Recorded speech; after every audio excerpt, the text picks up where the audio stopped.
My name is Ed Welch. I live in Minnesota, and I recently had a Bigfoot sighting. I know you're based here in Minneapolis, and I want to talk to you about what I saw. Give me a call at 612. The history that we were all taught growing up is wrong. My name is Wolter, and I'm a forensic geologist. There's a hidden history that nobody knows about. There are pyramids, chambers, tombs, inscriptions. They're all over the world. We're going to investigate these artifacts and sites, and we're going to get to the truth. Sometimes history isn't what we've been told.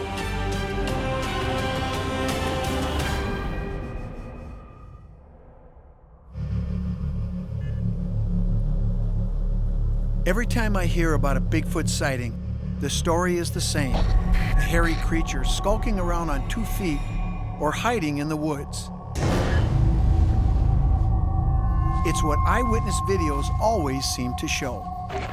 But no skeleton or bones have ever been discovered, so I'm a hardcore skeptic. But people do believe the creature is real, and sometimes scary.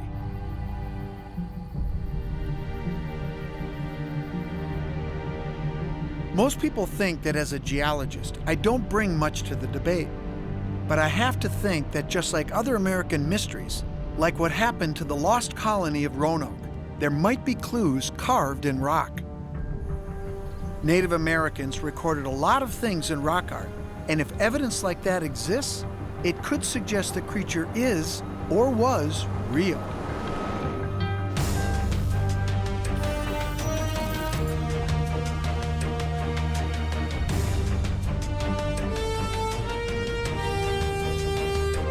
It might be time I took a look at what could be America's biggest legend. And what better place to start than by meeting a guy who had a rare sighting right here in Minnesota, in my own backyard, so to speak.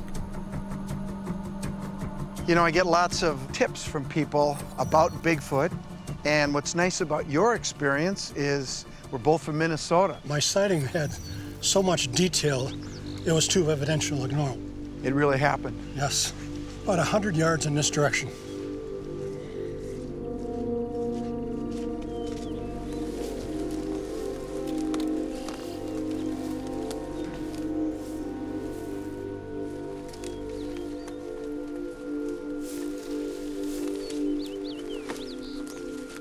Your experience happened right out here? Yes, it did. And when was this? October 9th of 2008. Brush was 8 feet tall. It was hard to get through. So you're climbing through the woods, you're in the middle of the brush, and what did you see? What I heard was a loud crack, as if a large branch was being broken. Mm-hmm. As I looked towards the area where I heard the crack noise, I seen this being running away from me. What did it look like? It had to be around 8 feet tall, and it was grayish-white in color. Okay. And so I seen this thing moving away. There was no sound. It was like it was floating away from me, and the muscles in the upper back were rippling. How far away were you? About 30 yards, 35 yards. Were you frightened? I mean, how did you feel at this point? I was later, but I think what happened was I had adrenaline rush and started taking off towards it. So you chased it? Yes. But then after about 40 yards, I lost track of it. It seemed to just disappear. Now, obviously, it had a strong impact on you. What happened afterwards? A severe panic attack hit, like somebody hit me with a stun gun. I fell to my knees and I looked around. I was severely frightened. I felt like my life was in danger. Well, what happened then? I mean, did you get out of there? Or? I ran out of the park. I stumbled out onto that road. I fell on my knees and I was just drained. I was in shock. That shock lasted for 3 days. So when people say they think that you're full of it, or you're making this up, or you're trying to get attention, what's your response to that? It is something you have to see to believe. I don't blame the non-believers. I've seen something that most people never see. I know it exists. This is not a myth or a legend. This is a reality. And I absolutely believe that you had this experience. I'm not questioning that. And there are a lot of people I've talked to who are absolutely convinced that they had these experiences. But for me, I need more hard, tangible evidence. I need something I can really sink my teeth into. There's a person I know that lives here in Minnesota. He's a resident Bigfoot research expert. You'll be able to get a lot of information, a lot more tangible things to help you out. His name is Doug Hijek.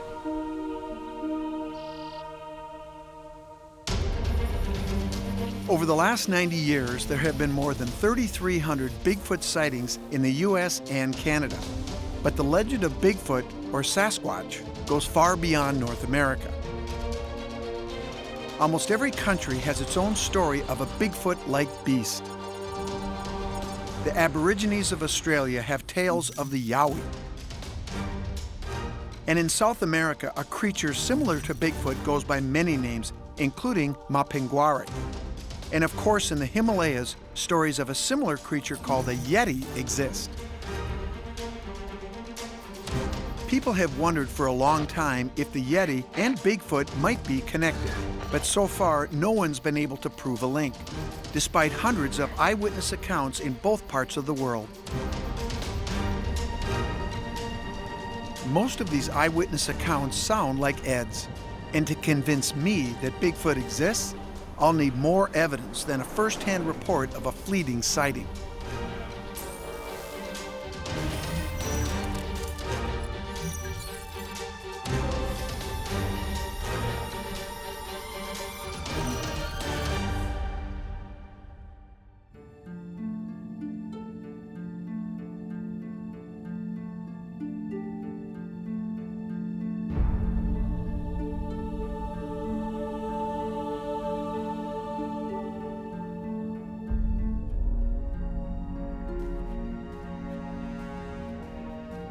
You have obviously invested a lot of time in this and a lot of money. 24 years now. Those look like petroglyphs. You got a giant skull there. How did you first get into this? I was way up in the Arctic, in the middle of nowhere, and there on the shore are these massive footprints. How big were they?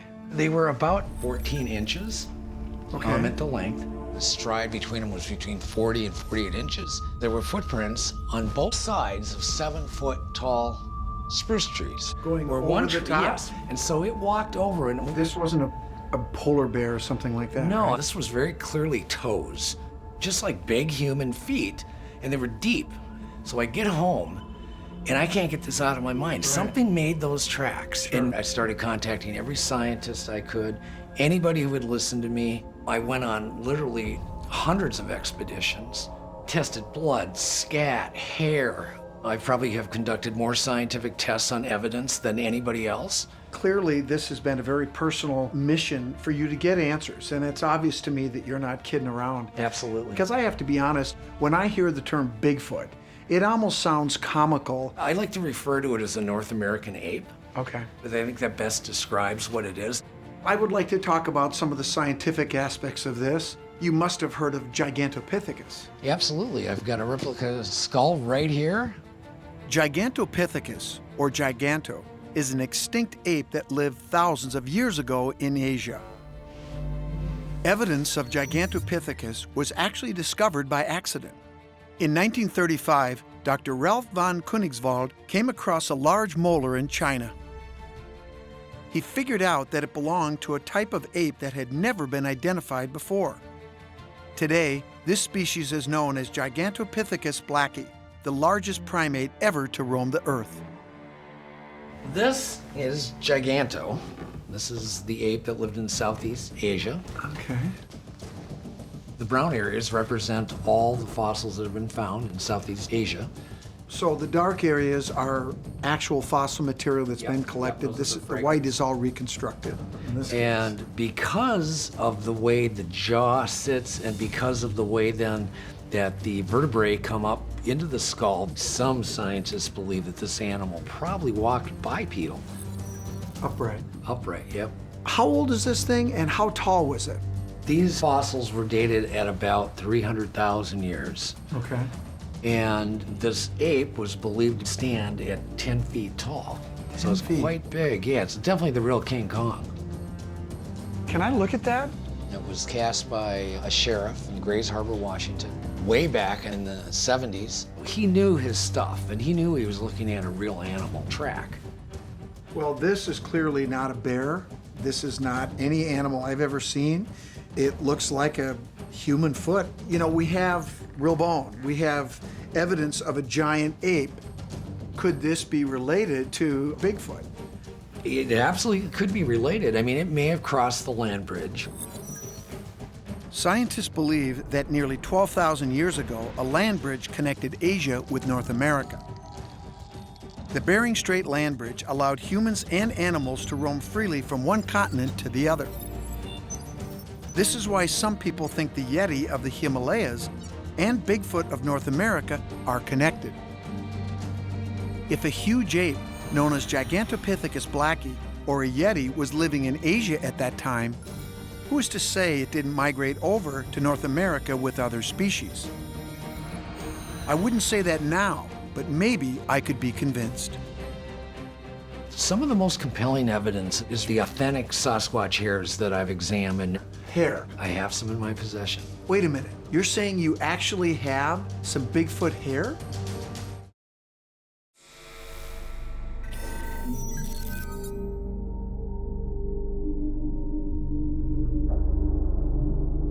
The legend of Bigfoot is alive and well in North America, where people hunt Sasquatch every day. But the facts I've heard so far aren't strong enough, and I'm still skeptical. But if someone has hard evidence, like a hair sample, I have to see it. So wait a minute, Doug. You're telling me you actually have Sasquatch hair here? Yeah, I do. Well, that I gotta see.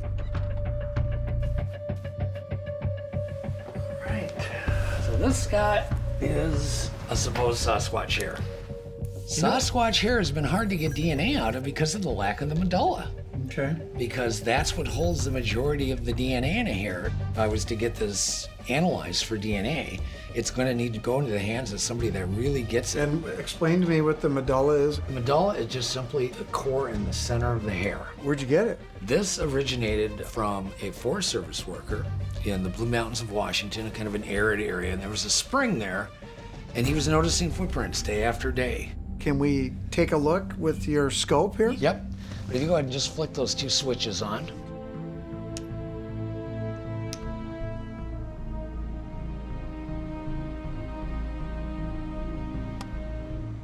And you can zoom in and out, and you can focus at the very bottom ring.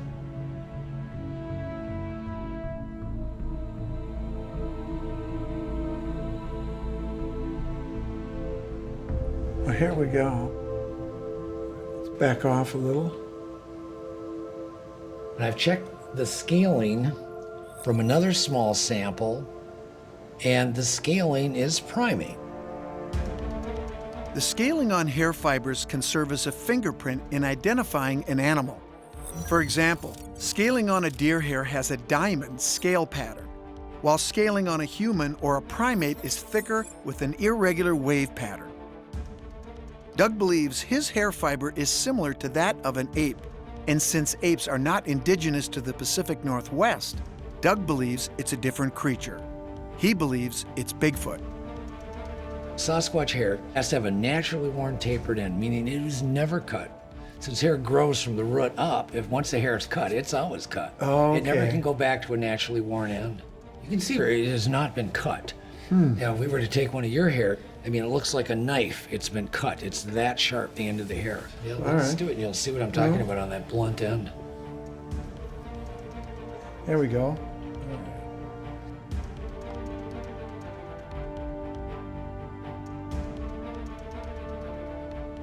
See the cut end? Yeah. Zoom in on that. Well, there it is. Clearly, it's a blunt end. It looks very different than that end of the other hair, the Sasquatch hair. Wow, look at that. So you feel this is legitimate Bigfoot hair? Yeah, there's tracks to back it up, handprints to back it up, and then, of course, the physical evidence of the hair that was collected right at the spring where these things were coming into drink. You mentioned something about DNA testing. If you're up for it, I'd be willing to get this tested for DNA. I'd be really up for it because I think it would have more credibility with an independent person like yourself testing it versus me, who is highly involved. The hair, the cast, the skull, those are also interesting pieces of evidence that you've put forth. But I have to say, I'm still skeptical. I have to ask you the obvious question. The thing that's burning in my brain is, where is the body? Where is a body? I've never heard of anybody finding a Sasquatch body or even bones. Where are they? Well, that's when my scientific side kicks in and goes, okay, these things cannot exist because we don't have bones. But then on the same token, we have, for instance, 40,000 black bears living in Minnesota. I've never heard of anybody running into any bones of a black bear. Well, you know what? Now you have, because I found one. Okay. After I graduated from college, I worked as a field geologist. I was walking in the woods and I found the complete skeleton of a black bear, and I collected the skull. Okay, I'm sorry I brought that analogy up. Of course, right? Of course. But the point really is they disappear pretty darn quick. Well, that's true. They won't last long in nature. So unless you find it shortly after the animal was killed or died, there isn't going to be long and it'll be gone. Scientists have used video to show how quickly animal remains disappear. This video shows the corpse of a deer. It disappears almost completely in just 7 days. There is probably 500 words for the name Sasquatch or Bigfoot in native languages. It's very much a part of native culture. And there's one area that you as a geologist I really think should visit, and that's the petroglyphs in California. It's an area that really represent, to me, Bigfoot. There's a lot more work that I need to do before I'm ready to say that Bigfoot exists. I'm going to test this DNA. I want to see what that turns up, and I'm going to take a look at these petroglyphs. So far, I'm short on physical evidence that could make me believe Bigfoot exists. But what I do have are consistent eyewitness accounts. In addition to Ed's story, Doug has a friend he's connecting me with who had a sighting right here in Minnesota, and he has video of the creature. For now, I stand by my argument that bones are the missing evidence.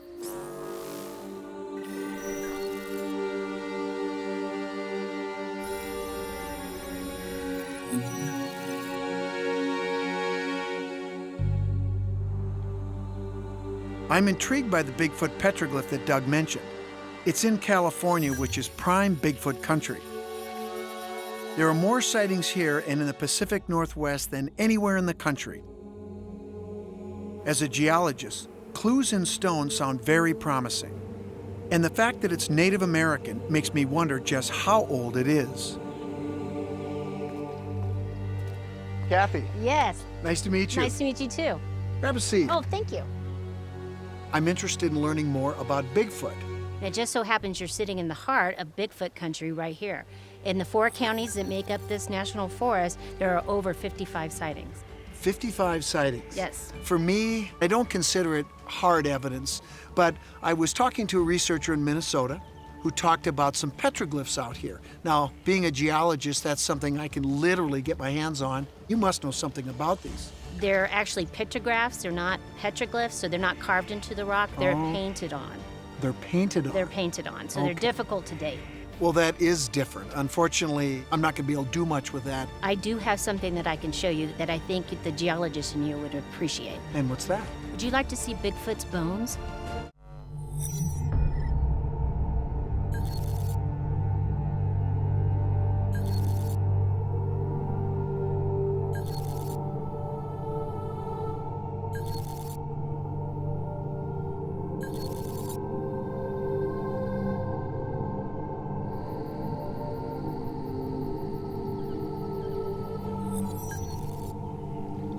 So did you really just ask me if I want to see Bigfoot's bones? Yes. You're serious? Yes. Well, let's go. All right.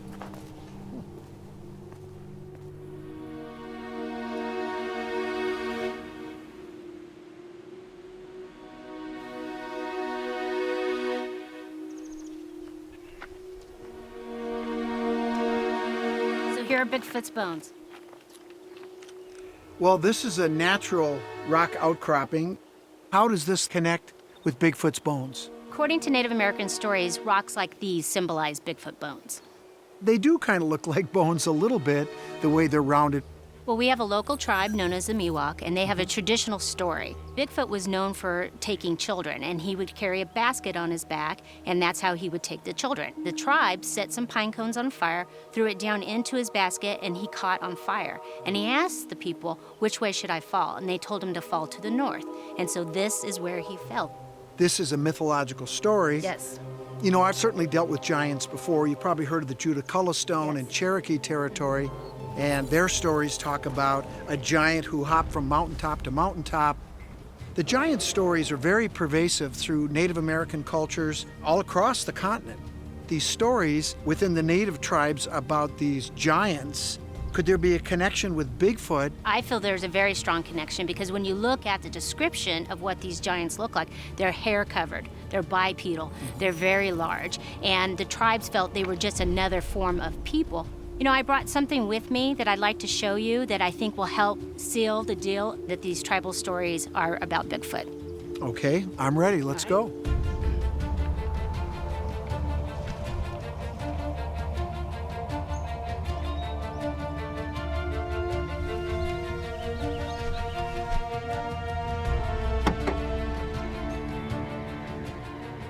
Here it is. Well, look at that. These are known as the hairy man pictographs.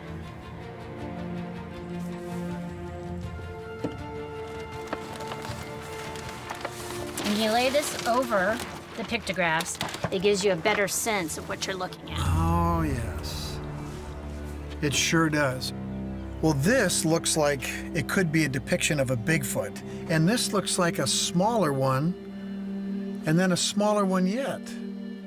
This is the Bigfoot family. So this is hairy man, the father, this is the mother, and this is the baby.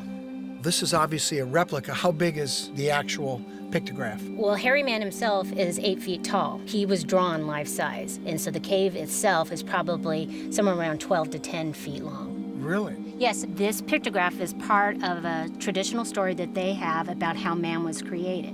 And when man came up out of the earth and he saw hairy man, he ran away because he was afraid of hairy man. And hairy man drew himself with tears because he was sad that they were afraid of him.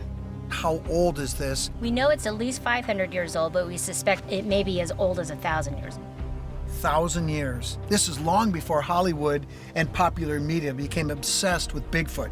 So this legend isn't something that the natives came up with because it was cool. Obviously, this is a very important and very old part of their culture and their stories. Yeah, we actually have photographs and old drawings of it back as late as 1888. So there's no doubt that it existed prior to the modern craze on Bigfoot. Most of the evidence that I've seen so far, I have to admit, is sketchy at best.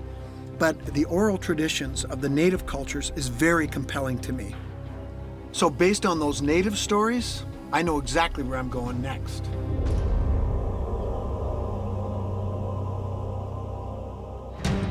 The evidence I just saw tells me the legend of Bigfoot goes back hundreds, possibly thousands of years.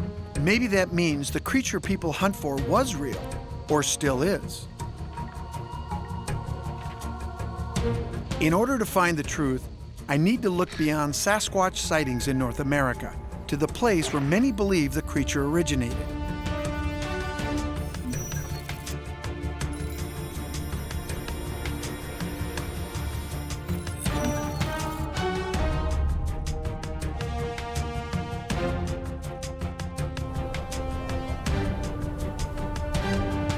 One theory says that Bigfoot crossed the land bridge from Asia into North America thousands of years ago. And if that's true, I want to see the evidence.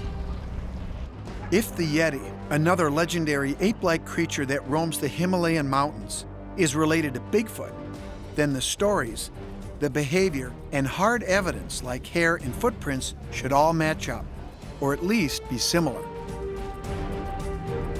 It's taken me 2 long days to get to Nepal, so I hope this trip will be worth it. You ready to go? Yeah.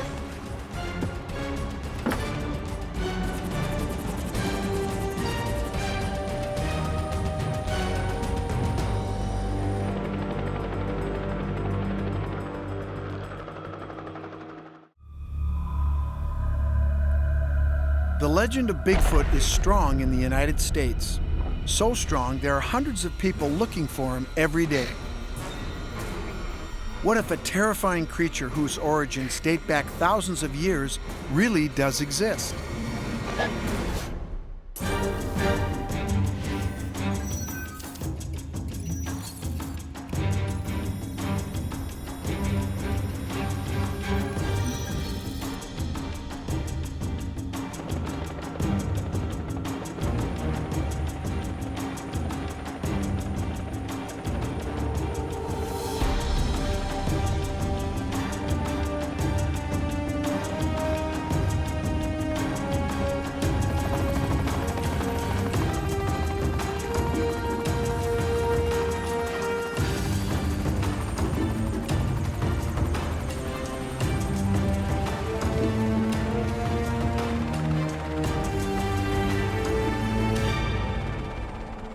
I want to know if there's any real evidence out there.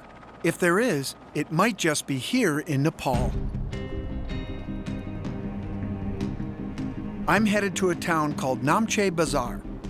At an elevation of more than 11,000 feet, this is where Everest climbers stop to acclimate to the thin air. And where stories of the Yeti, Bigfoot's rumored relative, run deep, especially with the Sherpa people. Excuse me. How much? 500. 500. Yeah. I can do that. Sherpas comprise an ethnic group of people that live at the highest points in the Himalayas. They are highly respected mountain guides and experts in navigating the dangerous terrain. I'm meeting with Sona, a Sherpa and retired guide who led groups around the Himalayas for more than 40 years. Hi, Sona. Hi, nice to meet you. Have you ever heard of Bigfoot? I know Bigfoot. Some people believe that Bigfoot originated over here and migrated across the Bering Strait land bridge into what is now North America. You know, in the United States, the Native Americans have oral stories about Bigfoot. Do the locals here have oral stories going back in time about Yeti? Around 1963 or for that time, as the have a big problem, the Yeti kills some yaks. Total, the 6 animals it kills. The Yeti is giving hug for the yak. And later on, he throw down, and the yak is already dead. He squeezed the life out of the yak. And after he throw away, Wow. and he's really powerful. Do you think they're still up there? We have many stories. We can hear some Yeti's noise. This is too low for the Yeti. They live higher than here. What elevation does the Yeti live at? So above the timberline, 14,000 feet.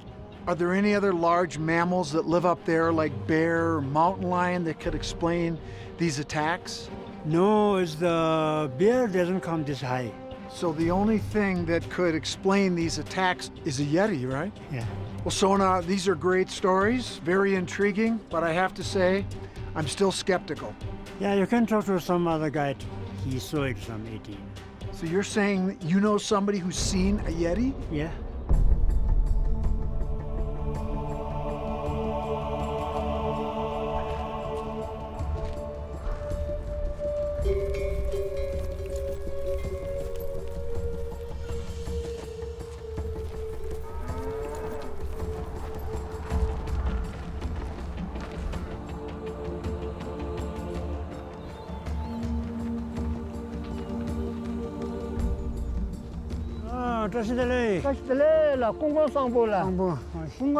He saw the Yeti.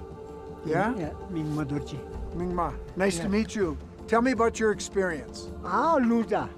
I see to Yeti Luda, and I'm see to my eyes, and then other people. I was 14 years old when I saw the Yeti. It had white fur and its head was pointed. The Yeti didn't see me because I immediately hid from the creature. But then I saw 2 women walking in the distance and they didn't see the Yeti. I shouted at the women to look out, that the Yeti was right behind them. They turned around and they also saw the Yeti. Then they ran away screaming. Do you think Yeti is still out here somewhere? Was that keep quiet? Yeti come. Too much people. How can do that? Come to Yeti. Keep quiet. This is a very compelling story. I'm sure you'll never forget it. but I still need to see something more tangible. Is there any remains, a body, a skeleton, hair, scat, anything that we could look at? Now they have a Kumjung monastery, they want Yeti scalps. A Yeti scalp. Yeah, Yeti scalps. Well, that's amazing. And if that scalp is there, I have to see it.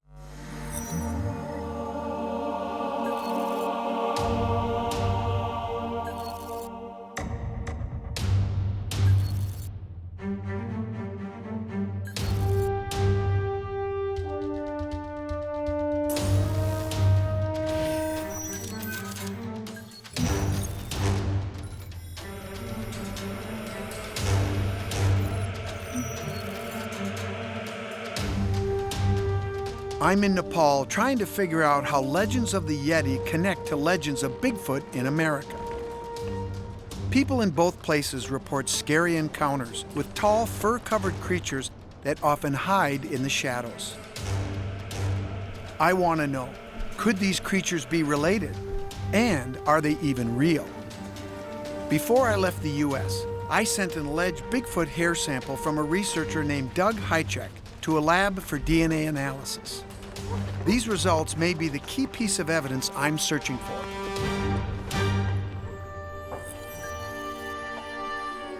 Now, I'm about to see the scalp of what locals believe to be a Yeti. I want to compare hair on it to the hair I examined at Doug's to see if they look the same.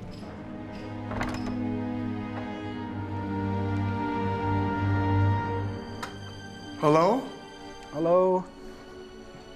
Namaste. I'm Scott. I'm Tenzing. Nice to meet you, Tenzing. Thank you. I understand you have a Yeti scalp. Yes, we do have a Yeti scalp. Okay, please come.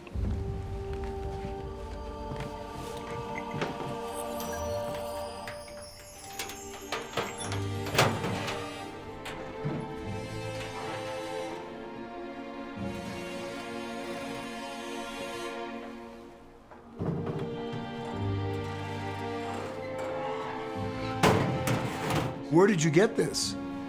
As our history, it says it comes from Thame. Thame is the way to Tibet, but the Yeti scalp itself may be around 500 years old. Do you believe in Yeti? We have to believe, because there was Yeti. So this is Yeti.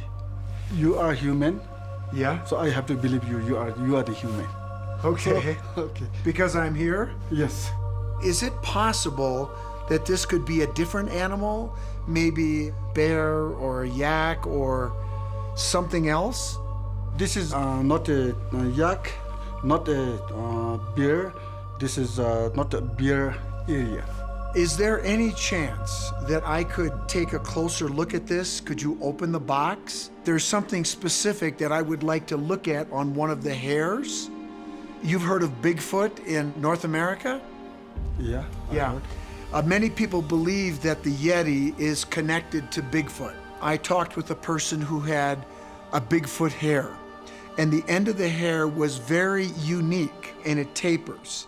And I was just wondering if I could take a look at that to see if maybe this matches the other hair that I saw. Well, I'll be very careful. yeah. Okay. Okay. This is not for the Western and not for the other world. This is especially for our culture and the Sherpa people, and for the many generation behind. Sure, I understand. So you can take it picture, and you cannot touch. All right, I see one hair right there. I don't even have. Okay. Okay, now we're talking.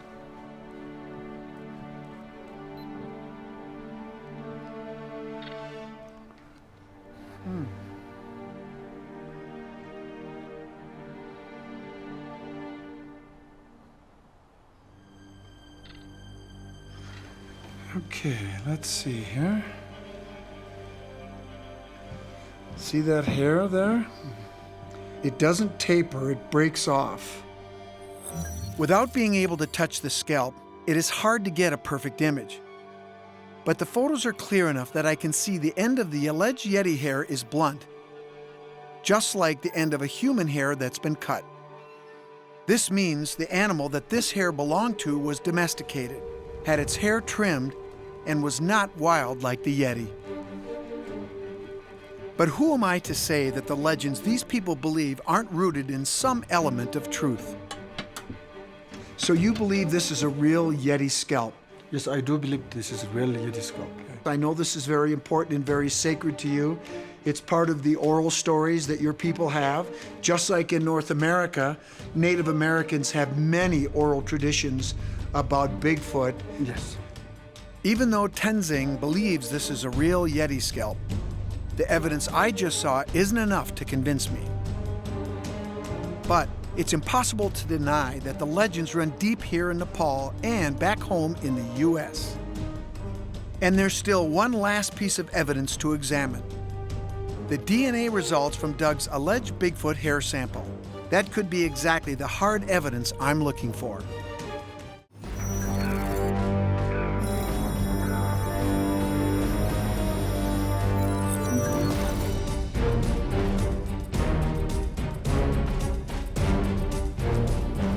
Over the years, I've received a lot of tips revolving around the legend of Bigfoot. So far, I've talked to a lot of people who think Bigfoot exists. And when I listen to their stories, I believe that they saw something. But for me, science is the only thing that will prove Bigfoot's real. I sent an alleged Bigfoot hair sample from a researcher named Doug Hychek to a lab in California that specializes in identifying animal DNA. I just got the results back, and I'm on my way to share them with Doug.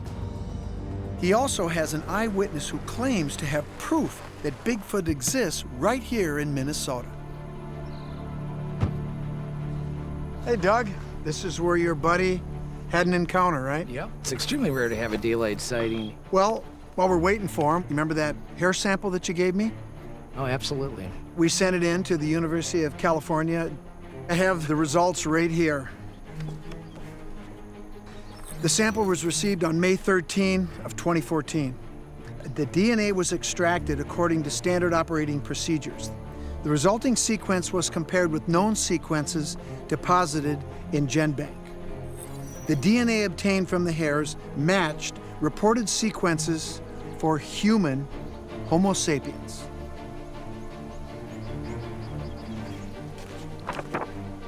I don't think it's a Bigfoot. I disagree. These Bigfoot hairs have the tapered end, very little or no medulla. So you're saying these test results are wrong? No, I'm saying they're right. Okay. I'm confused. I'm saying that every time that I have had a Bigfoot hair tested, they always come back as human. If you look at the scaling of a human hair and compare it to the hair of, say, a mink, you can see some distinct differences. But if you look at a human hair and a gorilla hair, it's a lot harder to tell the two apart. This is because humans are closely related to primates. Doug believes that Bigfoot DNA shows up as human because Bigfoot could be the missing link between humans and the extinct great apes. In fact, Doug says that Bigfoot is possibly even a closer relative to humans than a gorilla or a chimp. I would have been let down if it would have came back as some other North American animal, like bear, for instance. But for me, this data does not do anything to furthering the question of whether or not Bigfoot exists. Oh, absolutely. Well, I'm anxious to hear your friend Joe's story, and is that him? Yeah, Okay. that should be him.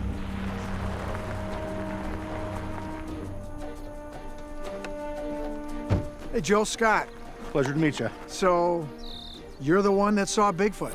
Right in this area. Tell the story. As I'm driving through this neighborhood here, all of a sudden I came across auburn-colored biped creature that was in the road and it was crossing the road. How big was it?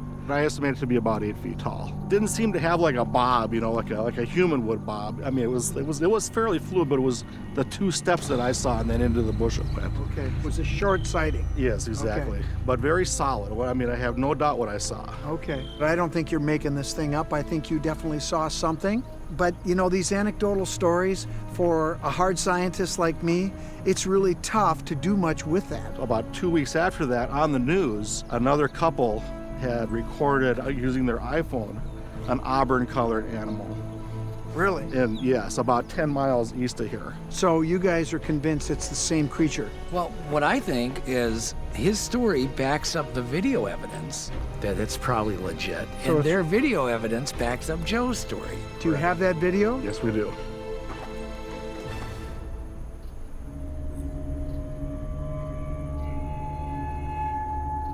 I see something moving there, right there. What's really amazing is the fact it just glides. Right. It's really moving. It's kind of hard to really gauge because I don't know how far away the camera is. Well, that didn't look like any humans I've ever seen, that's for sure. Well, that's why I've got no doubt what I saw. I mean, I can't erase that memory. That's there. Yeah. For me to be able to move off of my skeptical opinion, I need to have some hard, tangible evidence. And I've tried my damnedest to find it, and I have not found it yet. The only way that I'm ever going to be convinced that Bigfoot really does exist is when they find a body. I started out this investigation as a skeptic, but with my eyes wide open, searching for the evidence that could change my mind. The legend of a large, ape-like creature that walks on 2 feet runs deeper than I ever imagined. Everyone I talked to throughout my investigation strongly believes the creature is real, and that means something to me. Oral history handed down should never be discounted. As for scientific proof, the absence of evidence does not mean Bigfoot isn't real. It just means its existence hasn't been proven yet. But finding a body or a skeleton would prove to me that it's true. Until we do, the mystery of Bigfoot remains just that, a mystery.